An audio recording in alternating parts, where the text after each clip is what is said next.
Davide Gavioli, insomma, è sempre bello vederti qua a Viareggio. Grazie, no, è veramente bello anche per me tornare qua, tanto emozionante per tanti motivi belli e brutti, però sì, è stata una bella partita, è finita molto bene per noi, però complimenti al centro intanto per il campionato che stanno facendo, per tutto quanto, per come si sono risollevati negli ultimi anni, sono arrivati al top della Serie A, quindi per noi benissimo e benissimo anche per voi, quindi sono felice da tutte e due le parti. Ora arriva la Coppa Italia, insomma, è un altro obiettivo per voi. Ah sì, abbiamo la Supercoppa, è stato il primo obiettivo, che è andata bene.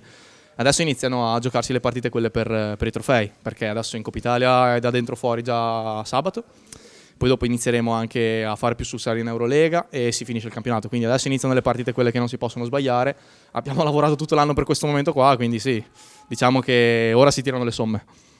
Lo sai che per noi è bellissimo vederti essere cresciuto così, insomma, è un grande orgoglio perché sai quanto siamo legati a te. Anch'io sono troppo quasi legato a questa città, ho vissuto i primi anni da professionista qua a Viareggio, con compagni, con la società, sto in rapporti buonissimi, mi ci sento anche, cioè, ho proprio dei ricordi eccezionali acquisticamente parlando, proprio non potevo desiderare un inizio della carriera migliore, quindi veramente ringrazierò sempre il Viareggio per avermi accompagnato in quegli anni lì e anche la città ovviamente.